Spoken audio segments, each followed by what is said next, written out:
हुकूमत ने गुज़िश्ता रोज काबीना का इजलास किया था मगर इस तरमीमी बिल पर बात नहीं की थी।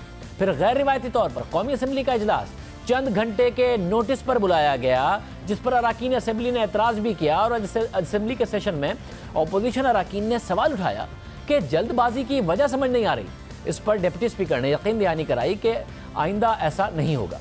अब दिलचस्प बात यह है कि जब सुप्रीम कोर्ट का तफसीली फैसला आया तो हुकूमत ने 26 दिसंबर को सुप्रीम कोर्ट में नजरसानी की दरख्वास्त दायर की और इस दरख्वास्त में मौक़िफ़ इख्तियार किया कि फैसला कानून और हक़ाइक़ में एक बुरा फैसला है जिसका कोई दायरा और कानूनी असर नहीं।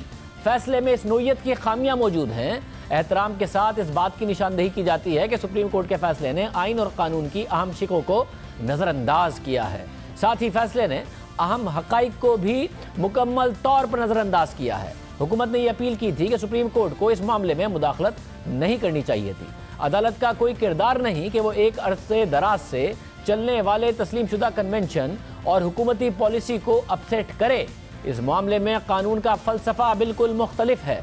मौजूदा केस में आर्मी चीफ की तैनाती बिल्कुल तयशुदा इदारा जाती प्रैक्टिस के मुताबिक है, जिसकी पैरवी 70 साल से हो रही है और ये प्रैक्टिस आर्मी चीफ के हक में जाती है। आर्मी चीफ की तैनाती आइन के आर्टिकल 234 की शिक 4 के तहत सदर ने वजीर आजम के मशवरे के साथ की है।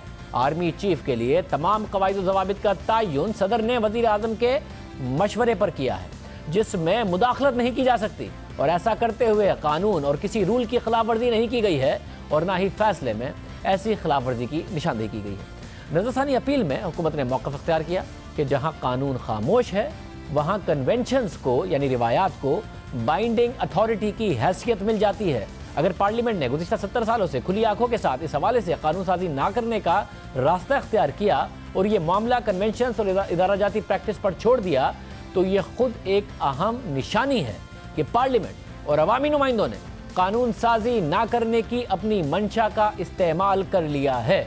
और आइनी फ़लसफ़े में ऐसी कोई चीज़ मौजूद नहीं जो बताती हो कि जहां आइन लिख दिया गया है वहां खला को कन्वेंशंस के ज़रिए पुर नहीं किया जा सकता और कन्वेंशंस या रिवायात को तहरीरी कानून की शक्ल देनी चाहिए।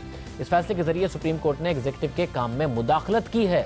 आइन में ऐसा कुछ नहीं है जो सुप्रीम कोर्ट को यह अख्तियार देता हो कि वो आर्मी चीफ की मुद्दत मुलाजमत और दीगर उसूलों को तय करे। नज़रसानी अपील में कहा गया कि अगर कोई पार्लिमानी मुबाहिसों को देखें तो ये बात वाज़ेह हो जाती है कि पार्लियामेंट ने जानते बूझते आर्मी चीफ की तैनाती या एक्सटेंशन का मामला वज़ीर आज़म और सदर की सवाबदीद पर छोड़ा था। आर्मी रेगुलेशंस के हवाले से जो तशरीह सुप्रीम कोर्ट ने अपने फैसले में दी है वो गैर ज़रूरी थी। ये अदालत कानून साजों के डोमेन में मुदाखलत नहीं कर सकती, इसलिए अपील की जाती है कि इस फैसले को मुस्तरद किया जाए।